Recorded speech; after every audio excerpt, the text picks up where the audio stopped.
right, I'm here. Good morning. What's happening, everybody? Welcome to the show on this Thursday. Normally an FTG Thursday. I'm kind of changing that format a little bit because FTG kind of happens every day. So I don't know if Thursday necessarily is going to be a specific day for the FTGs, but we'll do what we do, and hopefully you'll enjoy it. I'm trying to be a little more ahead of the game when it comes to a lot of things as far as the news, so I'm pulling a lot more stuff like off of Twitter just before the show for that purpose. I'm hoping you can hear me. I'm having a little trouble here. You got me okay? Okay, we're okay. It's just this music. I can't seem to turn it down to a level that I want it. And I don't know if it's just because of my headphones or what. But anyway, happy Thursday. Let's get it on. Ready? Johnny, play the intro.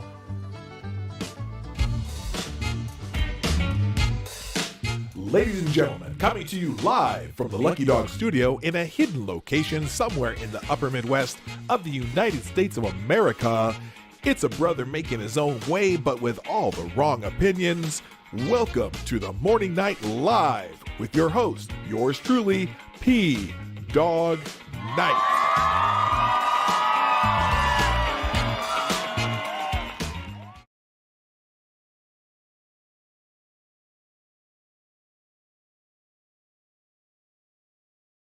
There we go. Fixed it. Ha! Silly me.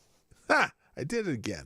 Hi, everybody. Welcome to the show. Good morning. My name is Marty, also known as P-Dog Night on the internet. And welcome to today's episode of the Morning Night Live. I'm just going to wait for the chats that say, turn your mic on. Anyway, welcome to the show. It is Thursday, the 14th of July, 2021, which basically means the summer's half over. The summer's half over, right?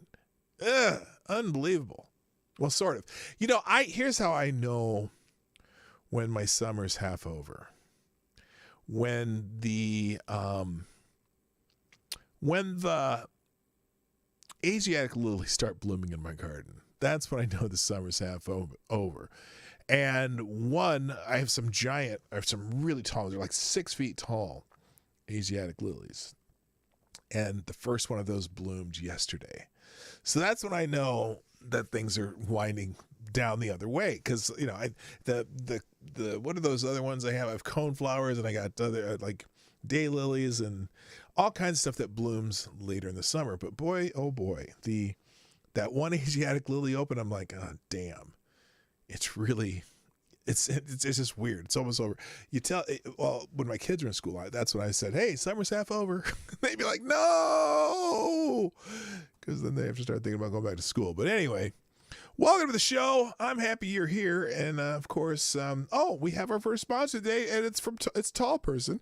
Tall Person, yes, you are the new Streamlab Superstar sponsor of the day. Thank you for sponsoring the show. Tall Person dropping a deuce in the tip jar. Happy National Mac and Cheese Day. Yeah, I like me some mac and cheese. That's some good stuff. Now it's interesting because who was I listening to this morning at work? I was listening to Nick Ricada. He did a stream on locals. He did this exclusive local stream. By the way, I'm opening up a locals community. Instead of, I was going to try do Patreon, but I think I'm going to do locals instead. I'm trying to figure out how it all works before I make any big announcements. But I want to do kind of a Patreon thing, but not on Patreon, because Patreon can kick you off for stupid shit. And I like to do stupid shit. And so I don't want to get caught up in getting kicked off something for stupid shit and having to start over. So I'm trying to find one of those types of things where I can feel like I'm safe and I can say shit I want to, and if I want to post some stuff on that platform that not necessarily acceptable on other platforms, then I'm going to do it there. And I know that locals is really good for that. So I'm going to check it out. I'm trying to learn about it. But anyway, the point was Nick was talking about mac and cheese last night. He cooked one of those. You ever see one of those the cowboy ribeye? It's like a ribeye that has the bone sticking out. It's like, they're usually about 3 pounds. I love cowboy ribeyes, by the way. And he got on the topic of mac and cheese, and he was saying, despite the fact that it's probably the most disgusting thing on earth, one of his favorite types of mac and cheese is just the old plain old Kraft macaroni and cheese out of a box. And I'm like, yeah, I kind of grew up in that stuff because, my mom didn't like to cook that much. So she every once in a while break that stuff out, and it has basically the shaker cheese. You mix it with milk and butter, whatever. And it's not real macaroni and cheese because now, I like to make me some like real baked macaroni and cheese where I'll cook up the macaroni and then throw some garlic and pepper and whatever in some milk, and I got layers of cheese, and then I put a layer of cheese over the top, bake it so the top gets that nice kind of slightly browned crust. But every once in a while you just got to revert back to childhood and throw a box of Kraft macaroni and cheese in a pot and whatever. So anyway, my mouth's watering. Here, let me take care of that. By the way, I do have my cup of reparations with the University of St. Thomas cup today. And it's quite good. Let's say good morning to the troops who are in the chat. By the way, 27 people here, 10 likes. Hit that like button while you're thinking about it. Get that out of the way.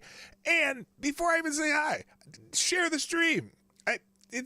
My stream gets better and better every day. I've been practicing for 3 years now doing this stuff, and it gets better and people like it. And if you just tell them, they might drop in here and decide they like it, and they'll come back and whatnot. So anyway, again, thanks to all person for sponsoring the show. First in the chat today is our friend, wait a minute, deserving of the first in the chat bell. That'd be Tyre Alexander who gets the bell. Thank you for showing up. As always, also good morning, Zombie Teddy is in the house. Also, good morning, Avocados Diabli. Mike Savage, Blarg from Chicago. Mike's here. Good morning, James Colley. Woohoo! Time for a bit of P-Dog. Yeah, that'd be me. Also, good morning, Avocados Diabli, the Devil's Advocate. Man Squatch is in the house. Simon Wolfwood, Jethro Hetero. Let's see. I got to scroll down because see, y'all been talking. Maddie's in the house. Hope you're feeling well. Hope the chemo's not taking too much out of you. Good morning, Rotten Corpse. Good morning, Willett Forge. How you doing? Also, Bishop's in the house. Welcome. Jethro Hetero is here. Jay Pylon, what's up? Jaeger Pony, my favorite Canadian's in the house. Also, let's see. Anybody else? Oh! Every time I see this, I stop for a second. I go like deer in the headlights as I read this name because every time is it really bright in here? What the hell's going on? Is there something wrong with my camera? What's the deal here? Anyway, good morning. Rachel Maddow's dildo. Good morning to you. I'm assuming, well, sir, no, but Rachel's, I don't know Rachel Maddow's dildo's pronouns. I'll just say Rachel Maddow's dildo. Also, good morning, Attack Alpaca. What's happening? And have I missed anybody? Sands in the house. Good to see you back. And Select a Boy. Yeah, boy. And Crack Shot. All right, I think I got everybody. If I missed you, I promise I will catch you at some point during the show.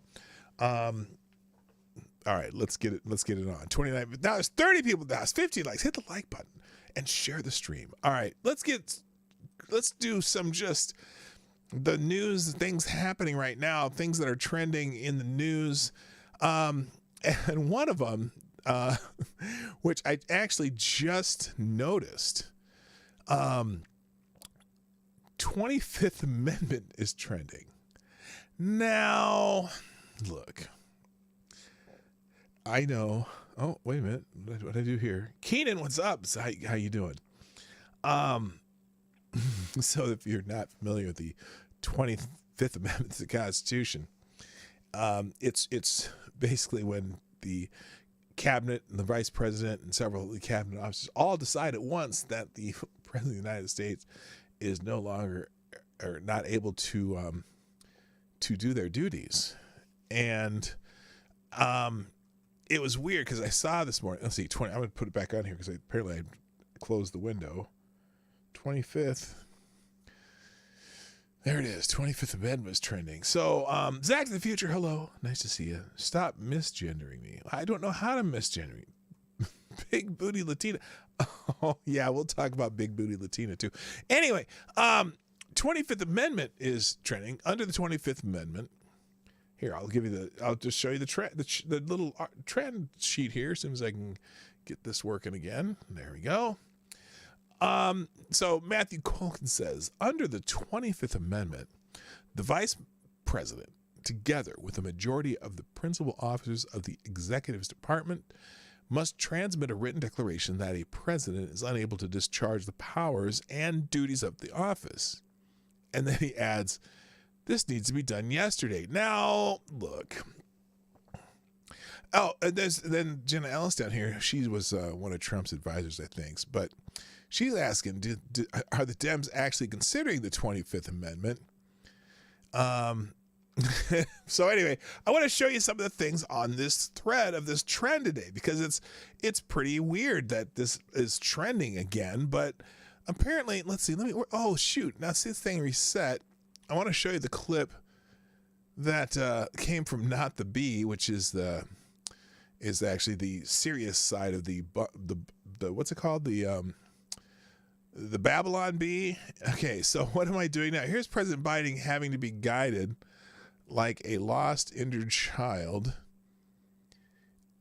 Like a lost, injured child after exiting Air Force One. So look, now this is, he's he's almost 80 years old, or he's close to 80. And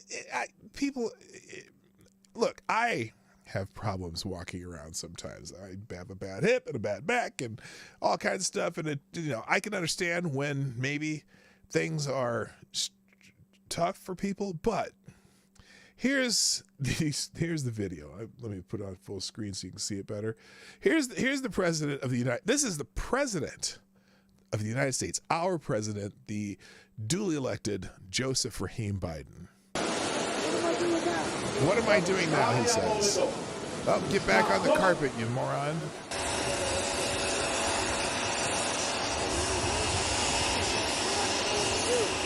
He said something, I want to go with you. I mean, why? They always, okay. Now, I don't know, this really doesn't tell you much, but it does show you that they are really concerned about him walking around. And I'm not sure why, because, we just saw him on a bike the other day and he was just riding down the road like, oh, wait, did he fall off the bike? Never mind. But it's just concerning. So anyway, that's one of the things in this thread. Also, now, unfortunately, this thing, it refreshed itself. Dems breaking news, more coming. Oh, so now this is the article from Conservative Brief. Now I'm not sure what to take of this. Conservative Brief can be a bit hyperbolic. Dick Morris says Biden aides attacking Harris to prevent her from invoking the 25th. Tensions between President Joe Biden and Vice President Kamala Harris have been heating up for months. Former Bill Clinton strategist Dick Morris said Biden aides are leaking stories criticizing Harris because they are concerned she will try to invoke. Well, she said that she will invoke. No, she cannot invoke it by herself, but she can certainly attempt to get other people to go along with her. That she will invoke the 25th Amendment and attempt to remove the president from office. The rumor I keep hearing from sources close to the White House is that Biden is getting worse. Stop it. That the dementia is really becoming noticeable and harder to control and harder to camouflage. I believe there may be a move coming to invoke the 25th Amendment against Biden and replace it with Harris, Morris said. Now, again, this is Dick Morris. Take him with a grain of salt, everything he says. Good morning, Unfair Ophelia. Nice to see you. And Lord Stanhope, I see you. And Spidey Man is here. See, people are starting to roll in. I love it. Okay. Morris said it's clear to him the leaks to the New York Times came from Biden allies because the only reason for them to do that is to push back against the 25th Amendment coup. Uh-oh. That's a dangerous word to use. Morris added that the Democrats are realizing they're cooked in 2022. They will lose the House, the Senate. They might lose. I think that there is a sense of panic among Democrats. Rumor flying that some of Biden's allies have at least looked into the idea of replacing Harris. Oh, what? So Biden's looking into the idea of replacing. Well, okay, let's go back now. I'll leave that article in the tabs. By the way, at the end of the show, all these tweets, links, articles, whatever, will be in a single link in the description down below. I'll update it during the outro. Hello, Woodcutter too. Now. there is one problem, and maybe why that may not happen, that the reason the 25th Amendment hasn't been used yet. Well, let's go to the tape. Let's hang on a second here. Because together, it may be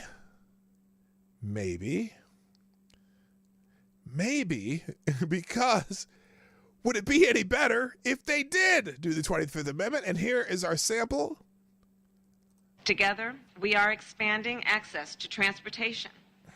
Seems like maybe it's a small issue, it's a big issue. You need to get to go and need to be able to get where you need to go to do the work and get home. Together, we are...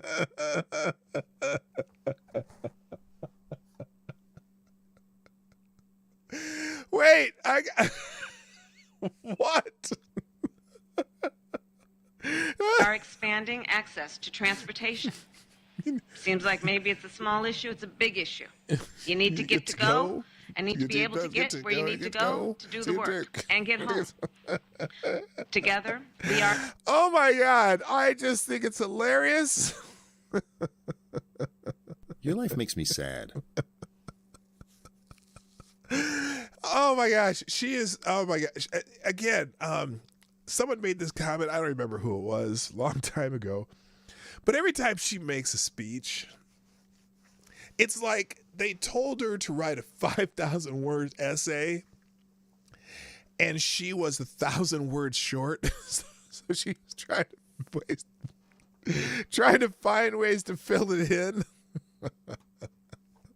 Anyway, U.S. stores are struggling to stock. This is invoke the 25th Amendment now before it gets much worse. U.S. stores are struggling to stock baby formula despite months-long effort by manufacturers and the Biden administration to boost supplies.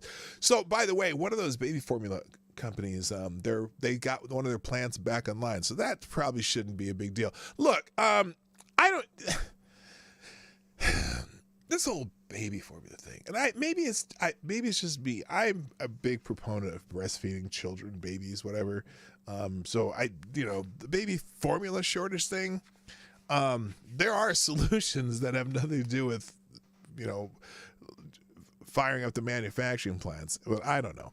Anyway, is this the same one? That's the same one. But anyway, and of course, anytime you mention anything negative about Biden, someone's going to bring up Trump. So here's someone who's posting this. Why didn't the GOP use the 25th Amendment and declare Trump unable to discharge his duties after the 12/18 meeting of kooks? Pence knew, McConnell knew, so did Meadows, McCarthy, Cruz.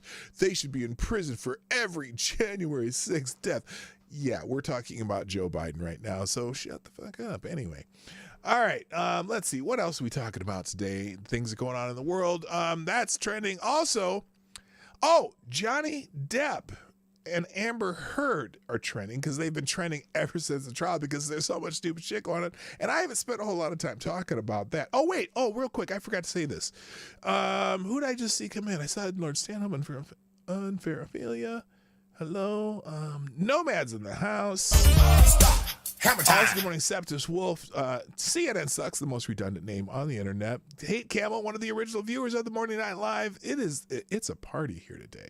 It is a big party. And ZZA, what's up? Zay, how you doing? That's a new way to pronounce it. I'm the type of person that can't write a 5,000 word essay, who can write a 5,000 word essay in 250 words. Yeah, sometimes being succinct. No, she just adds like sentences and extra words and shit everywhere she goes. It's kind of funny. Also, good morning, Zach to the future. Okay, I don't talk about Johnny Depp, but there's one small update that I think is significant, and this is the Johnny Depp keeps winning is trending right now because apparently Amber Heard's team tried to get the verdict thrown out by the jury because they thought of several different stupid reasons that they wanted it, because some juror had a wrong number or whatever, and they had the date on his birth date wrong, and so but they didn't bring it up way long before the trial. Well, anyway, that particular attempt to get the verdict thrown out has been yeeted by the judge, so they're going to have to go back to the appeals process. But anyway, that's the only reason it's trending. I find it interesting, though, as I look at this trend, there are still a few people who are on Amber Heard's side. It's very fascinating. Almost everything trending is Amber Heard related. Let's see, what else here? Oh, I'm on there. I'm on the top there. There you go. Let's see, what else? Good morning, Jimmy Das Hotep, by the way. This is the finest piece of wordsmithing ever. Elaine Bredoff is a liar. Me Poo. Amber Heard. Amber Heard is an abuser. Amber Heard is a liar. Believe all women? Really? All of them? That's the dumbest thing I've ever heard. Now that is pretty funny, actually. So anyway, Johnny Depp won that part of the process if you're interested. Moving on. Also, I did want to show you Emily Baker, though, how to shut down the Amber Heard stands. Notice I said turd by accident, but then I looked up there and it said Amber Turd. So here's, if you're not familiar with Emily D. Baker, follow her on YouTube. She's one of the lawyers YouTubers that I really like, and she's pretty cool too. It's made Fetch happen and given us something more to talk about. You know, the pro-Heard folks have been awfully mad about people covering this case. If they just stop doing things, I promise you we will all move the fuck on. I so desperately would like to move on. There are so many filings I'm behind on. For Brittany, in Girardi, in Murdaugh, there is so much happening. So, stop it. Stop it now. Stop. If you want everyone to stop talking about it, stop doing stupid shit, and we will stop talking about it. I promise you. Exactly. Or I promise you for me. I can't promise you everyone will stop talking about it. Some people will still say stupid shit. But. So basically, all these lawyer YouTubers, it's almost like there's something new that the Amber Heard team does every day that is just stupid. And so this Elaine and whatever the other people on the team, they keep just making motion filings and all this other stuff and getting beat the fuck down. But it's part of what they talk about. So if they would just stop doing the filings, maybe they can people shut the hell up. All right. Next, what is next here? 25th Amendment. I already did that one. Okay. That's, let's see. Oh, here's another, I didn't mean to go back to this, but this is one of the ones I wanted to read. Now, someone here writes, I can't think of a better demonstration of hypocrisy than the nonstop threat of the 25th Amendment being used on the previous administration because they didn't like the guy, and the fact that those same people would never dream of mentioning it now when we are witnessing alarming issues. Yeah, it's like, look, they didn't like Trump, and so they were saying 25th Amendment because they didn't like Trump. Trump clearly was not any form of incapacitated. This president is showing it every day. So anyway, I'm going to move on. Gen X is trending today too, and it's because of something that Eric Swalwell did. Now, I don't know why I'm talking about Eric Swalwell so much over the last couple of days, but apparently he keeps tweeting stupid shit, and so we got to talk about it.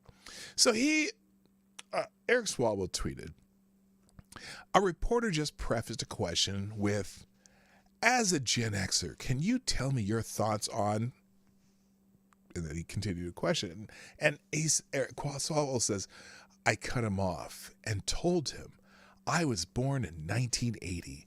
Therefore, I'm a millennial, perhaps a pioneer of millennials, but a millennial. Come at me. And he just forgot to add the bro.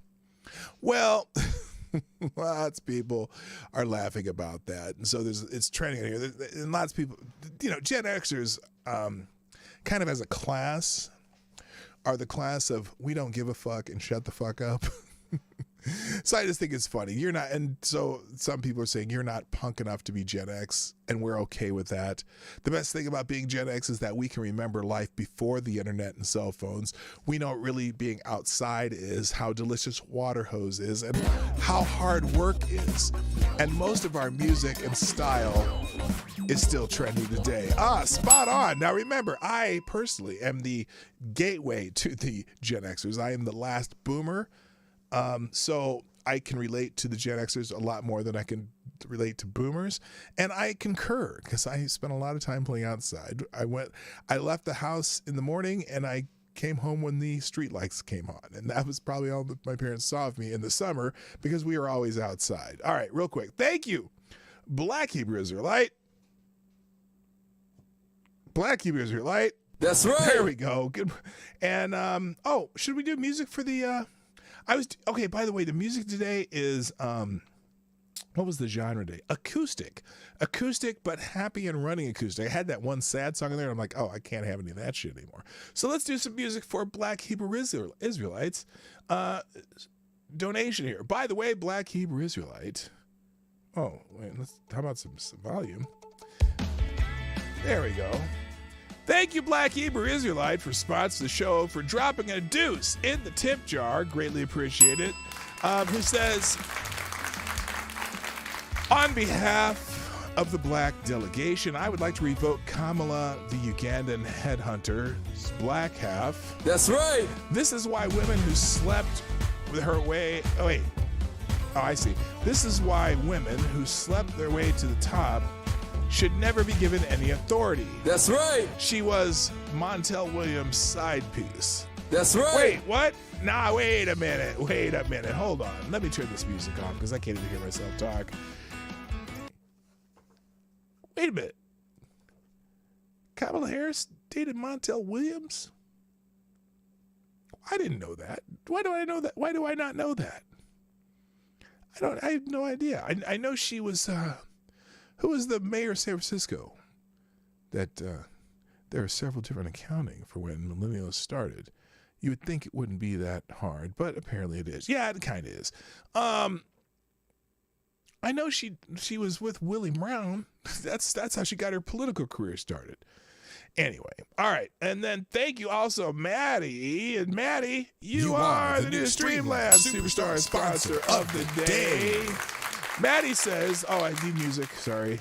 No, it wasn't Hootie and the Blowfish. This is just, I don't even know what this music is. It's very random.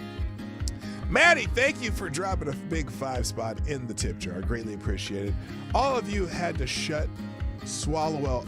All you have to do to shut Swalwell up is to misgender his ass and ask him if he knows what bathroom to use. Come at me, indeed.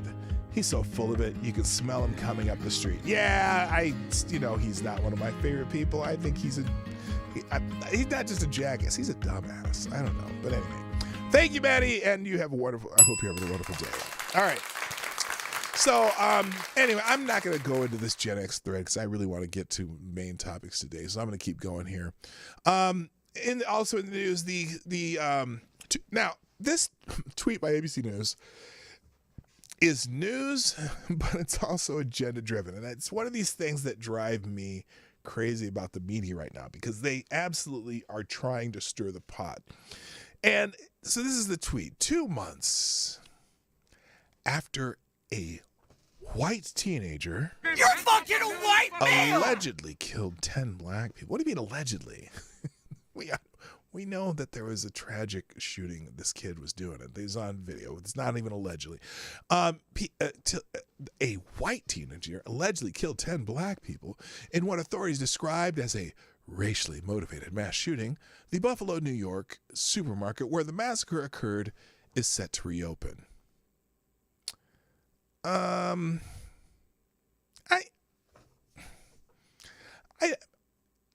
Okay.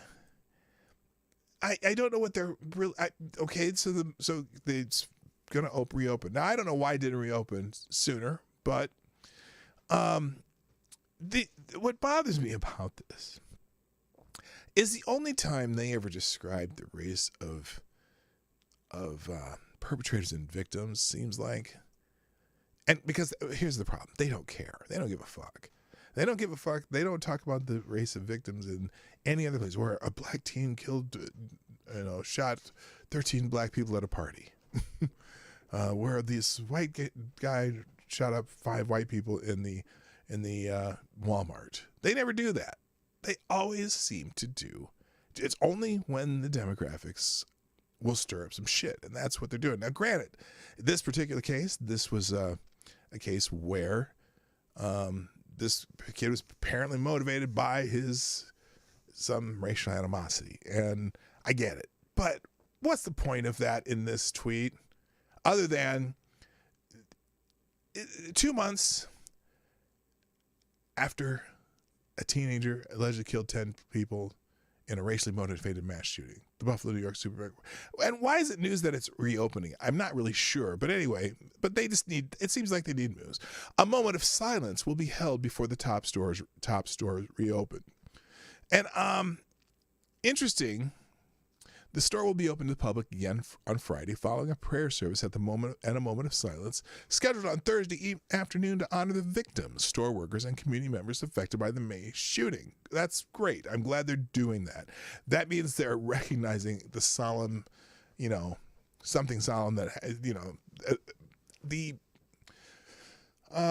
solemn impetus of the event, right? TOPS executive, along with community members, local dignitaries, and other guests, are expected to be on hand Thursday, 2 months to the day of the shooting. And the company said the store will quietly and respectfully reopen to the public in a statement. Okay, do they need an announcement, or should they just have opened? I don't know. Are they drawing attention to themselves? What are they doing here? But it's good that the store is opening and so on and so forth. Then they give you all the details about the event, but it's just weird. Good morning, all you need. How you doing, my friend? Welcome back. And also Eddie Haskell, nice to see you again. All right, moving on, because I got to get, speaking of, what was that? Someone said there, big booty Latinas, right? So this is an interesting thread by none other than Alexandria Ocasio-Cortez, who posted this. She's pretty mad at some comedian named Alan Stein. I posted a deeply disgusting incident that happened today at the Capitol steps, but took it down because it's clearly someone seeking extremist fame. Extremist? What? Just a bummer to work at an institution that openly allowed this, but talking about it only invites more. Just really sad. Now, there's some irony here, but here's where she added this video here. Here's a video he posted of the incident. I was actually walking over to deck him. Remember what she just said. I was walking over to deck him because if no one will protect us, then I'll do it myself. But I needed to catch a vote more than a case today. Now, let's watch the video by Mr. Alan Stein here. Let me make this fit the whole page. See, here. my favorite big booty Latina. I love you, You're my favorite. Stop. She wants to kill babies, but she's still beautiful. There we go. Here's Alan. His name's Alan Stein. He's a comedian, and he does lots of trolly things around the country. See, my favorite big booty Latina. I love you, AOC. You're my favorite. She wants to kill babies, but she's still beautiful. You look very beautiful in that dress. You look very sexy. Look at that booty. Remember what she said. She said, I was actually walking over to deck him. On AOC, that's my favorite big booty Latina. Why don't you do a little selfie? I love it. My favorite AOC. Nice to meet you. Hey, why don't you do a little selfie? Was she walking over to deck him? Does that look like she was walking over to deck him? AOC, look how sexy she looks in that dress. Woo, I love it, AOC. Hot like a tamale. Okay, so anyway, and he also made a mistake by saying hot like a tamale. I think he meant hot like a taco. If you ask, what's her name? Jill Biden. She meant hot like a taco. Now, here's the irony of that. Now, she went on, it was this, and he's hilarious. You clearly want to date him. Okay, here's what she originally posted. Now, this is interesting, but she deleted this. So I'm going to go, here's the post that she originally wrote that she said she deleted. This guy followed me up the Capitol saying, you look at your juicy ass, you something Latina. She bleeped those out. And a bunch of other disgusting garbage in front of an officer who let him continue. So I'm just going to share his photo here so since there's no other protection. Ladies and anyone, avoid this guy. Well, first of all, he did not say those words, but he did make some comments about the booty, right? Now, let's talk about some of the hypocrisy of Alexandria Ocasio-Cortez. I think somebody put the tweet down here. Maybe they put it down here. Maybe they didn't. But anyway, this is the same Alexandria Ocasio-Cortez who is encouraging people to go harass the Supreme Court justices and encouraging people to get out in the street and making all sorts of noise about let's see here. Oh, is this did I not have this set up? I guess I didn't. Anyway, so I find it fascinating that she is talking about people harassing her as she's going into the halls of Congress. But if there was not hypocrisy, there would not be people in Congress, I guess. So anyway, all right, real quick, let me do another donation here. Appreciate you. Who's this now? Let's get some music. Oh, one of our great sponsors of the show. Thank you, FTG Farms. Why is this not playing? Oh, there it goes. Thank you, FTG Farms, with a small bullet in the tip jar, aka Ty Alexander. FTG Farms, a longtime sponsor of the Morning Night Live, who says, hello, we are working with Lord Stanhope to bring FTG fog. Like the subtle wit of our English cousins, FTG fog must come in dry linger and leave without your victims knowing what happened. FTG fog. Only the finest ingredients for the finest fucks. Yes, one of the greatest fuck farming operations on the planet, and now seems to be doing some collaboration with some of our brothers across the pond. Thank you, FTG Fog, for sponsoring the show. You are a great American. Thank you very much. All right. Okay, I'm keep a good time here. Oh, now let's just give a little, just a couple feature tweets, and then we're gonna get on with the topic of the day. This one's kind of funny. So this is one of those how it started and how it's going kind of things. So remember back when Victoria's Secret decided that in 2021 they were going to do a feminist rebrand and say goodbye to angels and have more plus size and all sorts of body models and whatever.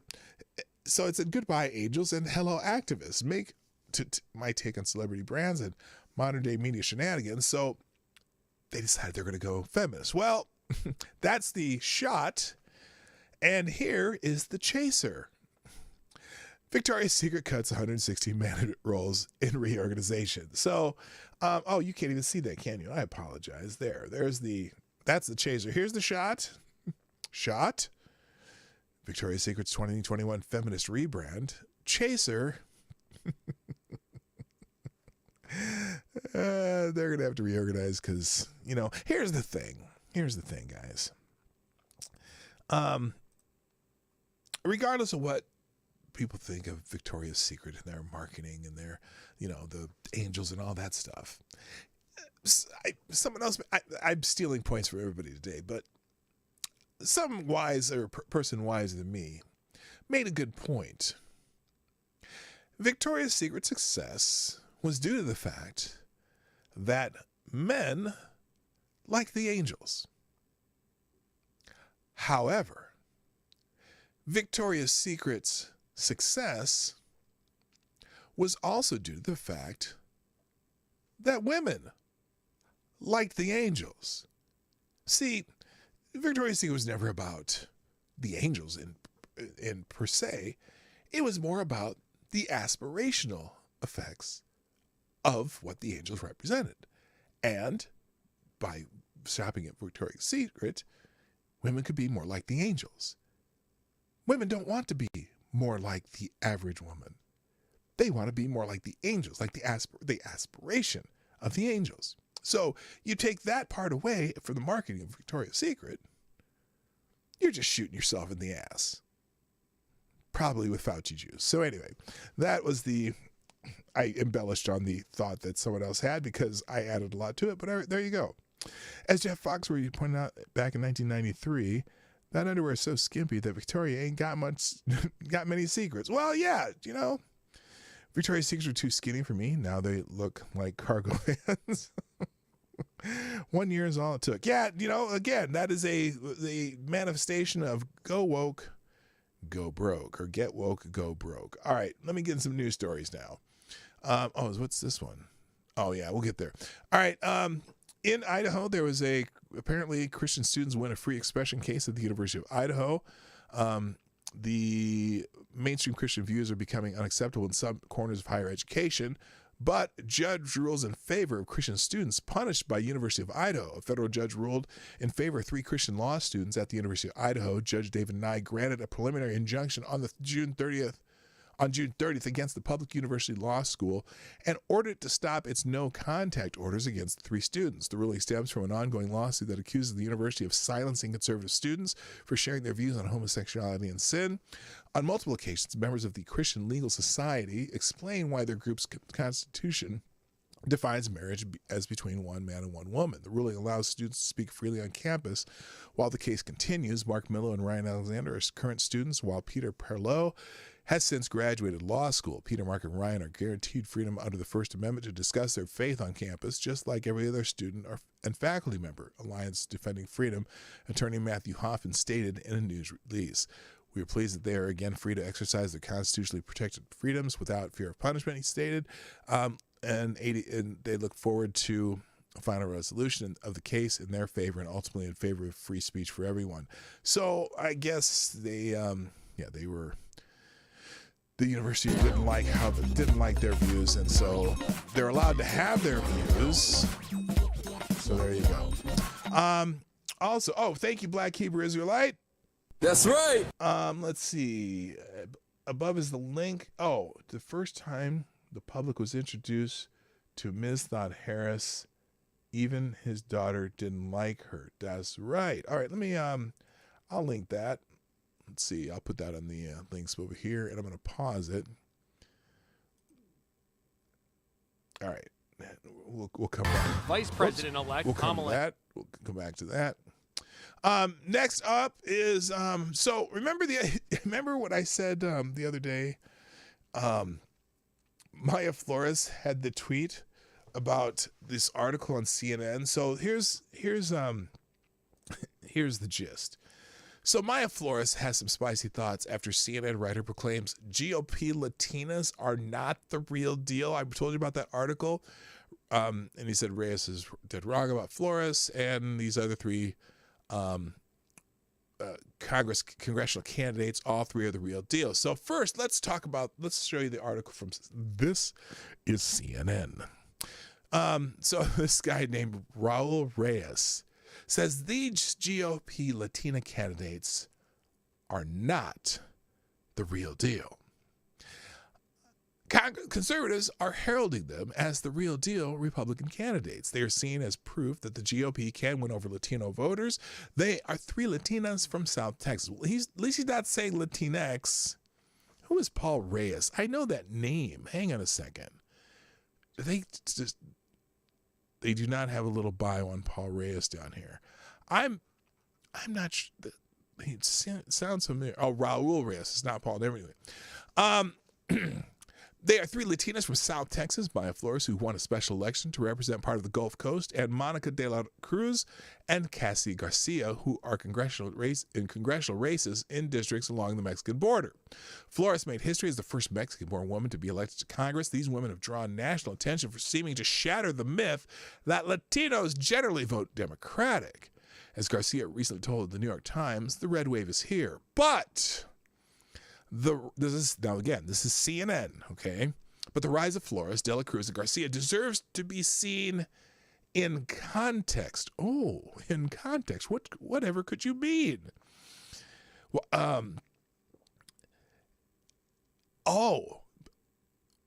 while these Latinas may be having a moment in the spotlight, they hold views outside the Latino mainstream.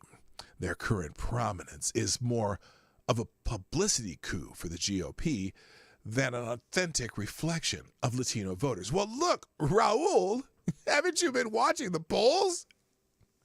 Haven't you been watching the polls, Raul?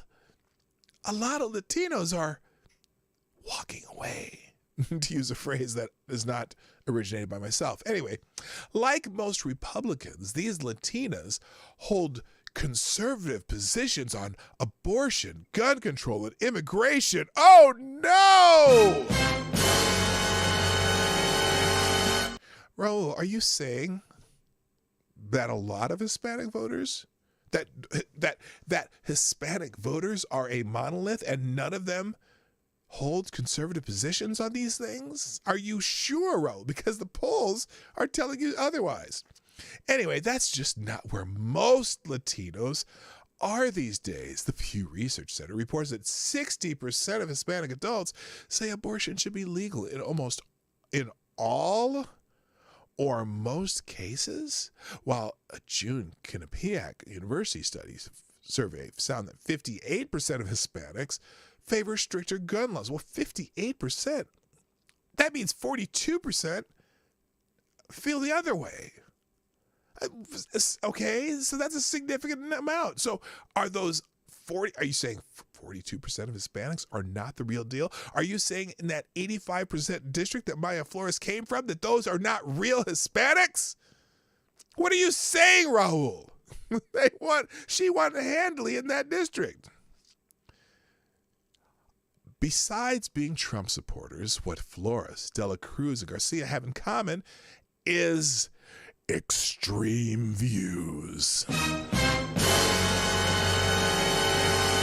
On social media, Flores promoted January 6th conspiracy theories, as well as the QAnon hashtag in now deleted tweets. QAnon is a conspiracy theory that the FBI has called a domestic terrorist threat. Oh my God, Q's a shit-posting dumbass. Come on.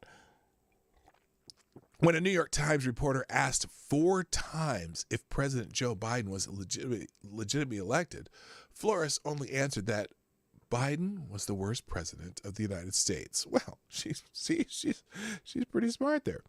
De La Cruz has amplified Trump's claim about the 2020 election being stolen, suggested without evidence, that's their favorite line, that she lost an early race because of election fraud. Garcia welcomed an endorsement from Representative Elise Stefanik of New York, the third-ranking House Democrat who has echoed the Great Replacement Theory. Wow, he's hitting all the buttons in this one. And that reportedly motivated the suspect in the 2019 El Paso shooting. What? Oh my. This Texas trio of Latinas has played into the media narrative that Latinas are abandoning the Democratic Party for the GOP. There is evidence of that. It's not just these 3. Didn't you just say 58%? That leaves 42% that are not on your side, Raul. It's not like the brothers, you know. It's not like 90% in the black community. It's getting closer to 50-50 every day. And every time you say the word Latinx, which you were careful not to do in this article, every time you say Latinx or Latinx or whatever that is, that percentage margin narrows and is impossibly going to go the other way. Maniac Man, how you doing? Nice to see you. So anyway, he goes on and on and on why these aren't real. They're not real Latinas. They're not real Latinas. Well, Maya Flores pushed back a little bit. Maya Flores has some spicy thoughts after CNN writer proclaims GOP Latinas are not the real deal. While First Lady Jill Biden's breakfast taco debacle from Monday has shined a very unflattering spotlight on the Democratic Party's growing inability to connect with average Hispanic Americans, an opinion piece published at CNN that was critical of GOP Latinas is also raising some eyebrows. Yes, it is.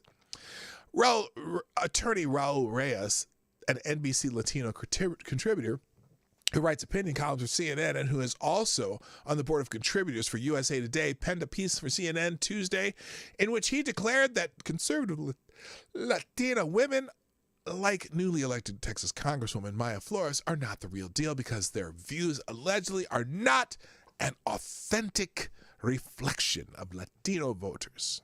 Okay, we reread the part of the article here.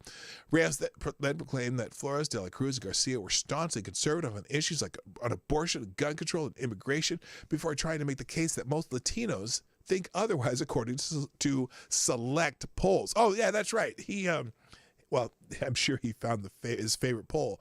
I'm sure he finds his favorite poll often. Anyway, which, in his view, meant that the red wave among Hispanics was a GOP-generated myth. In a tweet posted in response to Reyes' argument, Flores quipped that maybe she just wasn't the right type of taco. We saw that tweet yesterday. Now, just last week, the New York Times hit out at Flores, De La Cruz Garcia, all of whom the paper called members of the far right. Which is media speak for any member of the minority group who does not march lockstep with any Democratic Party dogma. Flores told Fox News in a statement after the New York Times hit piece was published that she used these kinds of media attacks she's used to these kinds of media attacks and that she could not let them deter her from holding Democratic politicos who have failed my people to account. Quote, I'm proud of my culture and my beautiful family, Flores, De La Cruz, and Garcia, as examples of Fox. She told Fox News Digital Text, I was born in Burgos, Tamaulipas, Mexico, and raised a strong conservative values and always put God and family first. I've received only hate from the liberal media and constantly been told by the left to go back to Mexico. They don't support us immigrants. They only use us for political power and don't care about our well-being. I am here now, and I won't allow them to continue taking advantage of my people. Good for her. Good for her. But anyway, then it goes on just to tell you, kind of gives you a little more lowdown on how more Hispanics are coming into the party. So, or at least to the Republican Party. I shouldn't say the party because I'm not really representing a party on the show. But anyway. All right, let's get to the meat of the day, the meat of the issue, the issue with the most meat on the bone. And that would be Ray Epps. There is a fascinating article in the New York Times. Was it yesterday or the day before? Let's see. It's yes, it was from yesterday. And I saw the headline of the article. First of all, I'm shocked that anyone in the media even has the audacity to say the word Ray Epps unless they're going to start demanding that he go before the January 6th committee and maybe the Attorney General. But yesterday, the New York Times put out this dreck, a Trump backer's downfall as the target of a January 6th conspiracy theory. Subheadline, Ray Epps became the unwitting face of an attempt by pro-Trump forces to promote the baseless idea that the FBI was behind the attack on the Capitol. Now, that's a very, very, very nuanced headline. I just got to tell you. And so as I'm watching, there's a whole bunch of people tweeting about it, whatever. And in fact, today, Ray Epps is trending on Twitter because a lot of people are talking about Ray Epps. Now, if you're not familiar with Ray Epps, well, there's lots of video of Ray Epps doing things on here during January 6th. And I can just give you I'll come back to comments later because I'm going to go to this New York Times article first. And I have the archived version of the article. It'll be in the tabs today. In the Rocky, here, and we're just going to read a little bit of this, and then I'm going to, someone has a great commentary thread on this, so we're going to go through a little bit of both. But let's read some of the article first, because this is amazing to me. Because, well, you'll see, and most of you see the video, but we're going to look at different clips today too. In the Rocky Mountains, now, first of all, they're making this guy sound like he's a victim. And I don't know, this Alan Foyer, I don't know who he is, but oh boy.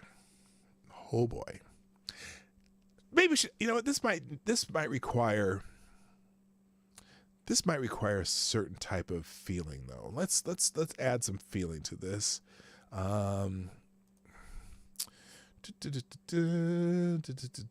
Let's find one about, I need dreamy, peaceful. That sounds good. No, not sad.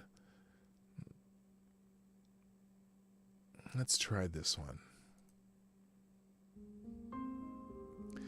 In the Rocky Mountains, up a winding road, in a trailer park, a half a mile from the cattle ranch, lives a man whose life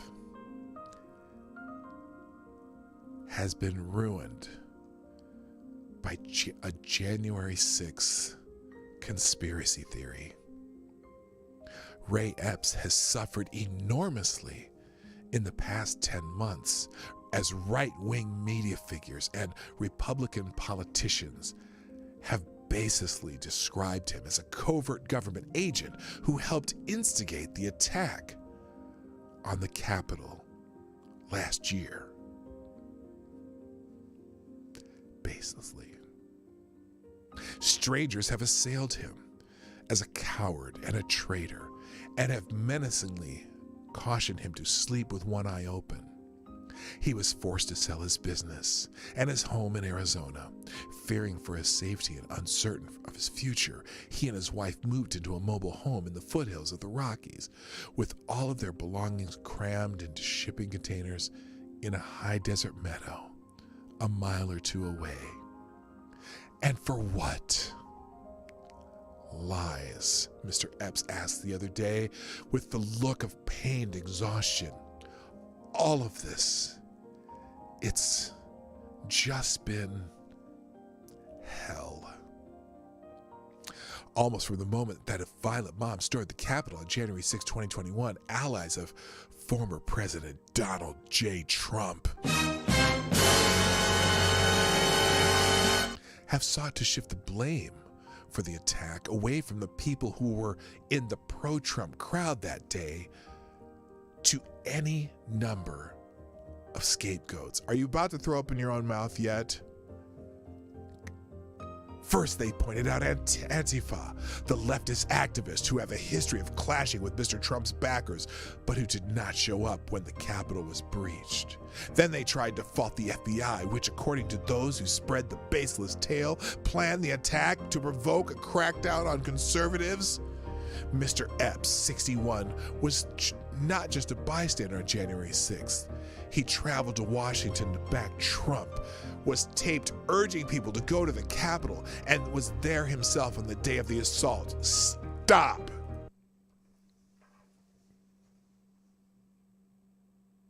Can any of you fuckers explain? Not you fuckers. Those fuckers. Can any of you fuckers explain why he hasn't been arrested while people who were just standing near the Capitol are still in jail? Anybody? Anybody? But through a series of events that twisted his role, he became the face of this conspiracy theory about the FBI as it spread from the fringes to the mainstream. So why is it that do you wonder why? How is it that this one guy who was clearly agitating people and admonishing them to go, quote, into the Capitol, why is he not arrested? What is his role that he somehow escaped all scrutiny from the media and from the January 6th committee, from the FBI, from the Attorney General's, the Justice Department? How? When he is clearly seen on tape encouraging what happened for 2 full days. There's video of him telling people, we must go into the Capitol. And somehow, and he was there, he was on the grounds, he didn't go into the Capitol, but other people who didn't go into the Capitol got arrested. How? The only plausible explanation is he was there for a purpose on behalf of people who wanted this to happen. And unless you get him under oath, that's all I can believe. Unless you have a better plausible explanation. This is insane. This article is insane. And it just goes on and how this guy's a victim and other right-wing media outlets like Revolver News use selectively edited videos. What? You know, anytime you see a video that you only see a clip, like on a news outlet, do they ever call it selectively edited video when you see a clip on 60 Minutes? What do you mean selectively edited video? You mean video evidence that he was doing what he was doing? Obscure right-wing media outlets like Revolver News use selectively edited videos. Oh, as opposed to unselectively edited videos, sloppily edited videos. What if every video is selectively edited if you only show a clip? And unfounded leaps of logic to paint him as a secret federal asset in charge of a breach team responsible for setting off the riot at the Capitol. Wow.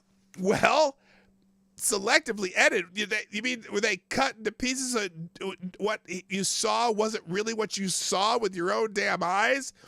Was it like the January 6th committee setting selectively edited video to music to put over prime time?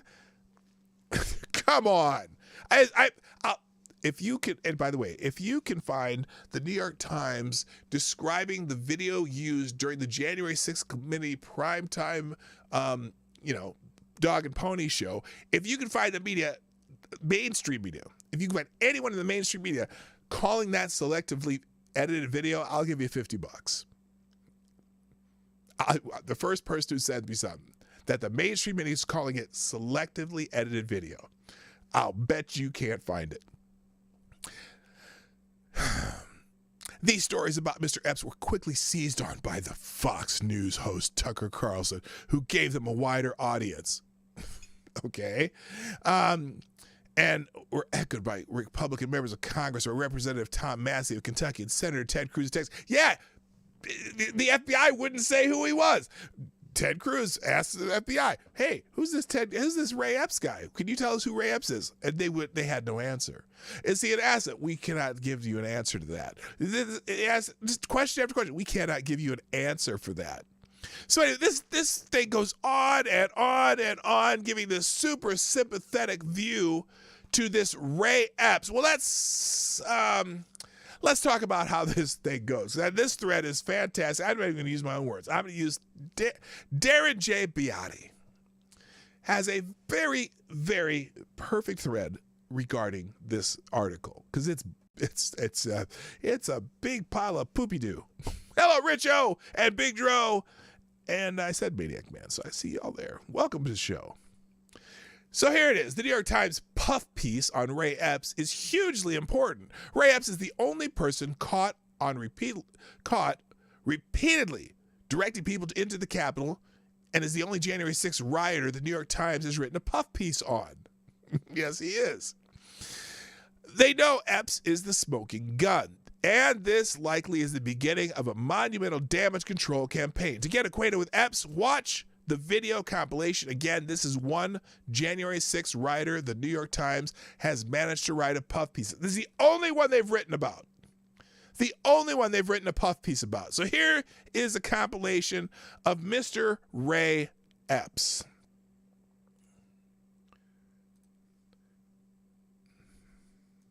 Tomorrow, we need to go into the Capitol. This is Ray Epps. This guy. Into the Capitol. This is on January 5th. Tomorrow, I don't even like to say it. I don't even like to say it. Well, let's not say it. We need to go. I'll say it. All right. We need to go in. Shut the fuck up, Boomer. To the Capitol. Base Fed posting? All right. That's we need Ray to Epps. go into the Capitol. I didn't see that coming. Okay. Monument Hill. Stop speaking. We are going to the Capitol. Ray Epps. Where our problems are. It's that direction. Where our problems are. Please spread the word. All right. Okay, but one more thing. Yeah, so can we go up there? No? When we go in. When we go in, you don't need to get shot. leave this here. We don't need to get shot. Then, okay, now this is my favorite one. So remember that one officer that got hurt, the lady, she's right over here. And notice there's like 2 or 3 total of these Keystone cops, Capitol cops, right? This is Ray Epps right here. Move it back a little bit. This is Ray Epps right here. Watch how long he's going to whisper in someone's ear, and then watch how long it takes before they start trying to breach those little barriers, these little fence barriers right here. He whispers to the guy. Right, here we go. 5, 4, 3, 2, 1. Now they're all pushing.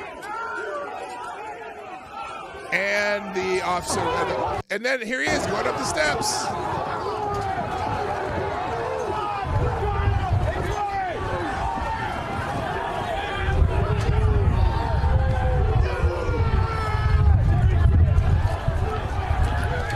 All right, so there's that. Let me recenter this. Let's turn to the Times piece and skip straight to the buried lead. Here we see a reference to a text message Epps sent to his nephew describing how he, this is a quote, how he, quote, orchestrated movements of people to the Capitol after Trump's speech. And here's from the Times article. Mr. Epps also said he regretted sending a text to his nephew well after the violence had erupted, in which he discussed how he helped to orchestrate the movements of people who were leaving Trump's speech near the White House by pointing them to the direction of the Capitol. But he wasn't instigating anything. Will this text soon become a matter of public record? What exactly is his phrasing? Will other Ray Epps communications soon come out that will further clarify this sudden need for aggressive damage control? So did the January 6th committee subpoena any of his records? Did the Justice Department subpoena any of his records? Did the FBI subpoena any of his records? Oh, I don't know if we'll ever know. Also, the entire New York Times piece contains no explicit denial by Epps of association with military intelligence, DHS, JTTF, or any cutouts or intermediaries. We have references to, quote, lies, end quote, and Epps wished that the truth come out, in addition to denial of association with law enforcement. Now, I wonder if Alan Foyer, that's the writer of the article, could clarify for the record. Did he ask Epps if he had any association with any intelligence agencies or cutouts of such agencies? If so, what did he say, and why? Or if not, why not? Foyer's New York Times piece describes Epps as a Trump supporter. He says Epps traveled to Washington to back Mr. Trump, and that he took a last-minute trip to Washington for the Trump speech about election fraud. The only problem is Epps didn't go to Trump's speech. In fact, right here, here it is. Come on. Mr. Epps said that he acted stupidly at times when he and one of his sons took a last-minute trip to Washington for Trump's speech about election fraud, but he said he had managed well, he had managed to, he didn't go to the speech. So that's right. This alleged Trump supporter traveled all the way from Arizona to D.C. and didn't even attend Trump's speech. Instead, he spent the evening of January 5th and the morning of January 6th telling people to go into the Capitol. Now, we already saw that video. Did Alan Foyer, the obscure blue checklist New York... Yeah, how's a New York Times reporter not having a blue check mark, by the way? I'm curious. The blue checklist New York Times reporter who penned the puff piece think that to ask Epps why he traveled all the way to D.C. and skipped Trump's speech? For that matter, did Foyer ask Epps where he got the idea to urge people to go into the Capitol in the first place? Did it occur to him out of the blue? Did someone else give him the idea? And if so, who? Like, whose idea was that? The whole purpose of the January 6th committee is to figure out what caused January 6th. Epps was calling for people to go into the Capitol the evening before. Wouldn't it be newsworthy to know where Epps got the idea and why he was so doggedly fixated on that particular mission? The very fact that these questions weren't asked indicates that this is one of the sloppiest and most transparent cover-up jobs in New York Times history. A total Foyer job. That's a play on words on whatever Foyer's name. The Times attempts to wave off Epps' January 6th participation as negligible, similar to those who committed minor offenses and weren't charged. And here's a quote. While Mr. Epps was a participant of some of the events that unfolded on January 6th, the claim that he inspired the Capitol riot in a false flag plot is solely based on the fact that he's never been arrested and therefore must be under the protection of government. Well, why else wouldn't he be arrested? He clearly was inciting the breach of the Capitol. But scores, if not hundreds, of people who appear to have committed minor crimes that day were investigated by the FBI but have not been charged or taken into custody. What about the ones who did get charged and taken into custody for minor crimes? Parading, misdemeanors? I'm sorry. That doesn't make sense. There are people who are just standing around or in jail right now for waiting for trial for a misdemeanor. Yet Epps is a key person caught on video with an advanced plan to go into the Capitol. I'm going to emphasize that every time. He's there the morning directing people to the Capitol, and he's right at the barricade during the initial breach. And during that initial breach, he's one of the people who ran up to the Capitol during the initial breach. What? Help me understand. Help me understand. After the breach, Epps runs into the restricted zone. Note that many others, including Jeremy Brown, Owen Schroyer, Ibrahim Coy Griffin, and others have been hit with trespassing charges for this. Remember, he went into the restricted zone immediately after the breach. In fact, do they have that clip? I thought he had it up here. Maybe it's at the end. Is this it right here?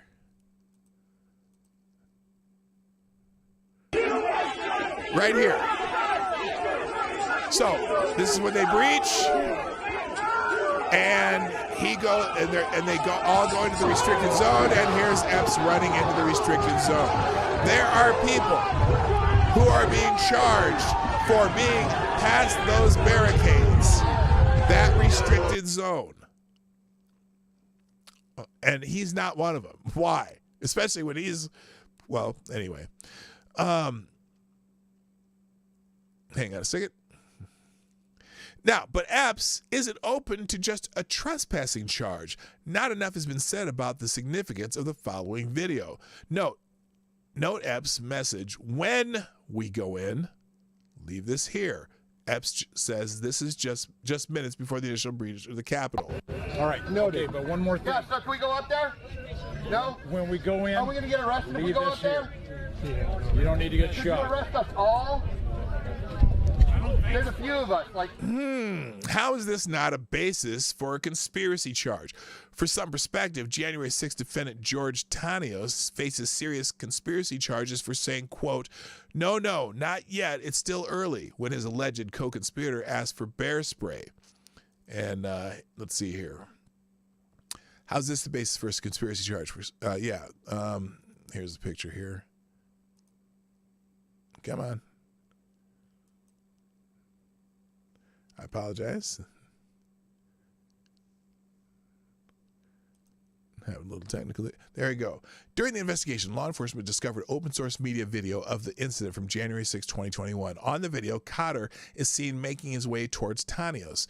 Cotter then states, "Give me that bear shit," and reaches into the backpack on Tanios' back. Tanio then states, hold on, not yet, it's still early." Cotter is then seen... this verbal exchange between Cotter and Tanios, together with Cotter's retrieval of the bear spray can from Tanios, reveals that the two were working in concert and had a plan to use toxic bear spray against law enforcement. Really? How did they know it wasn't against Antifa? Anyway, Ray Epps' participation in the January 6th riot was sufficiently egregious as to make him one of the early targets of the sedition hunters and earn him a spot as one of the first 20 of the FBI's most wanted on January 6th. Remember this photo. See, the FBI seeking information, violence at the United States Capitol. Well, where'd they get that? They got that from the video of him talking to the guy who was one of the first people to breach the barricades and go into the restricted area, which Ray Epps followed. But amazingly, Ray Epps is referenced as a pre-planner of the Capitol siege in the New York Times. Oh, yeah, this too. So there's an earlier New York Times article where he was referenced as a pre-planner of the Capitol siege in the New York Times' own video documentary of January 6th that's called Day of Rage, How Trump Supporters Took the U.S. Capitol. So here's that 18 seconds here. It was part of the plan, and how for some, storming the Capitol was part of the plan all along. In fact, tomorrow, this is the New York Times' own documentary of January 6th. Oh, take it easy, Selector Boy. Hello, Aaron Meredith. Let's go! So the very same New York Times that now dismisses conspiracies about Ray Epps refers to Epps in its own definitive video documentary as a writer for whom storming the Capitol was part of the plot all along. Again, the New York Times video documentary features Epps as one of the key orchestrators of the Capitol siege. Now, the Times piece ominously suggests Epps will sue news outlets for defamation should Epps sue the New York Times. He's thinking of suing these news outlets. Well, should he sue the New York Times for suggesting Epps pre-planned the Capitol attack in its own ostensibly definitive video documentary of that day of rage? The bottom line here is that Ray Epps is the smoking gun of the Fedsurrection narrative, and the New York Times is kicking off a massive damage control campaign to make any unsanctioned ideas about Epps too toxic and dangerous to print. But we're regime janitors like Foyer, the writer of the article, who specialize in mopping up Fed dirty work, will go into overdrive as more about Ray Epps and the initial breach comes out. But we're on to their game. It's too late.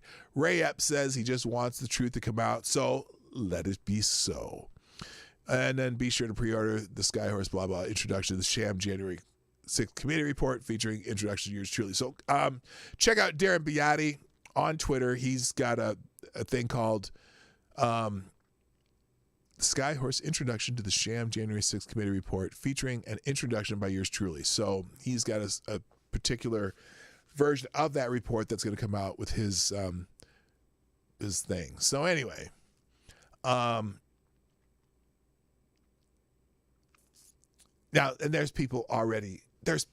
Here's what's crazy about this is there's lots of people defending Ray Epps. And it's insane. It's like, now, so I'm going to just go through some of the reactions here. This is amazing. Depends on when they actually got it. They used to be a lot more giving with them.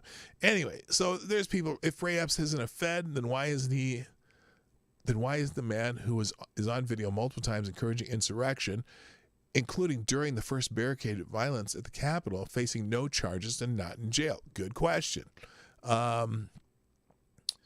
Stephen Miller, this is a weird place. This is a weird piece. I don't get into any of the rat Epps shit, but the last part, helped to instigate the attack on the Capitol last year, is indisputably true and document on video. What is this? So this guy, Adam, this is one of the guys this is one of the people defending Ray Epps. Listen to this.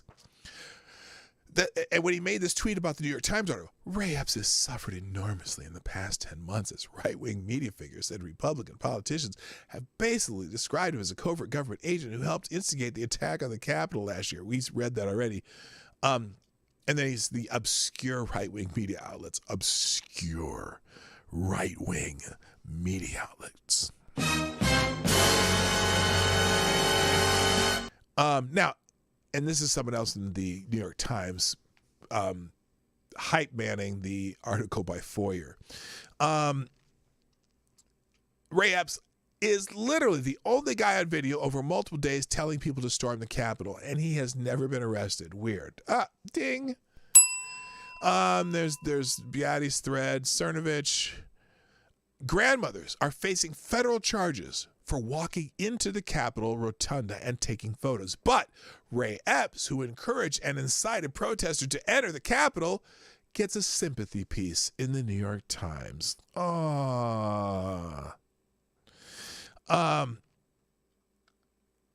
Hi, Adam, New York Times man who totally isn't an information launderer for the FBI. Here's a video of Ray Epps. The bottom right-hand corner has an interesting watermark indicating the media outlet that produced the video.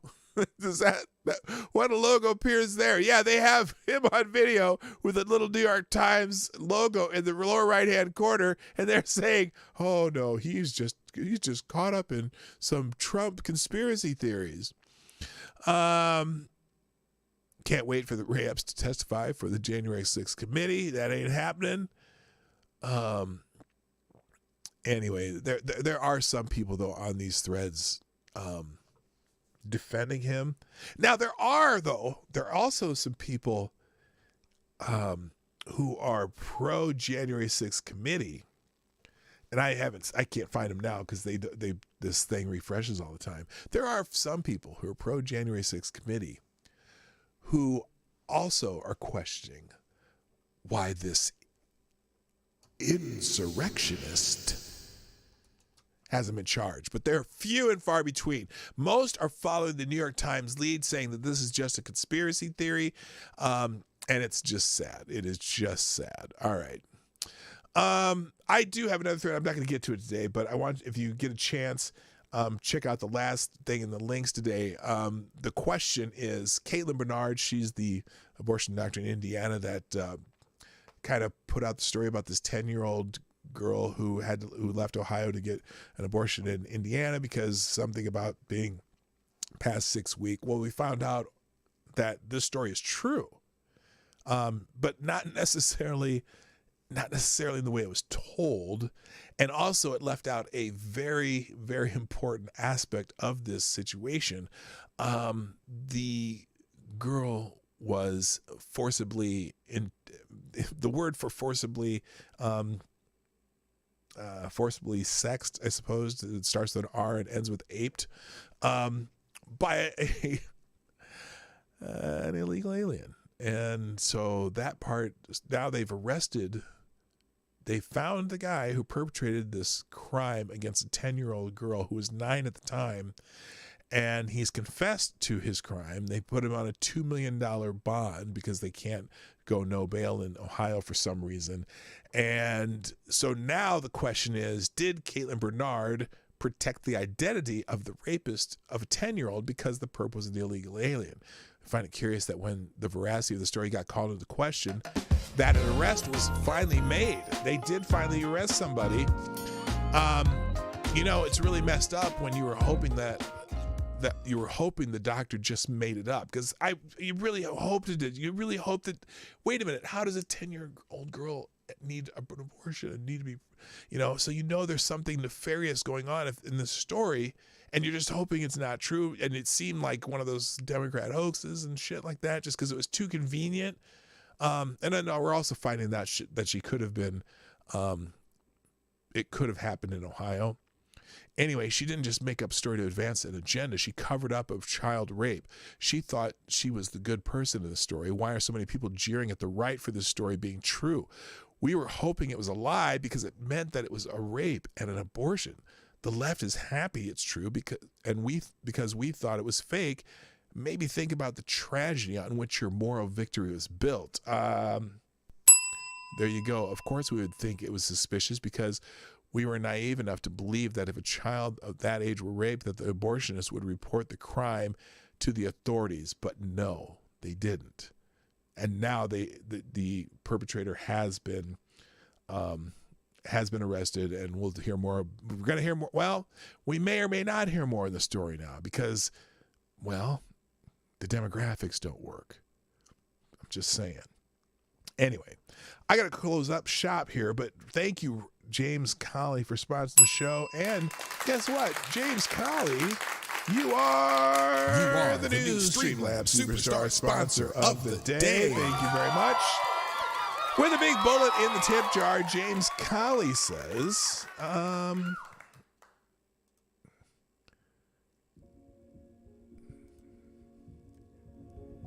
if you believe Ray Epps is innocent, there's a good chance you believe the shake weight was legit exercise equipment and not a troll device. Thank you, James Colley, for sponsoring the show. And on that note, ladies and gentlemen, it is time for me to call it a day. It's a day. Thank you for joining me today on the Morning Night Live. I kind of like this music for this kind of a nice mellow out the window kind of thing. If you haven't already hit the like button, please do so. But it looks like most of you have. I appreciate that. Also, please share the stream. We are trying to grow the channel. I'm going to have some high-profile guests coming up, and maybe we'll use that too. But you can help too by sharing the stream before, during, and after the show. Also, if you're watching on replay, put a comment in the comment section because I'd like to hear from you if you weren't here live. I'd like to hear from you to know that you dropped by and I can say hi. Hello, Renee Miette. And finally, if you want to sponsor the show 24 hours a day, you can use pdognight.live. That's the Streamlabs link or the link to my Streamlabs donation tip jar. And many of you have used it today, like Tall Person, Black Hebrew Israelite, Maddie, FTG Farms, aka Tyre Alexander, Black Hebrew Israelite, and James Colley. And James Colley, you are the Streamlabs Superstar sponsor of the day. Thank you very much. That's all, people. Time for me to go. I hope you had fun. I'll be back tomorrow at my normal time, 10 o'clock Eastern, like I'm every Monday through Friday. I gotta go. My name is P. Dog Night. And ladies and gentlemen, I am out of here. Bye-bye.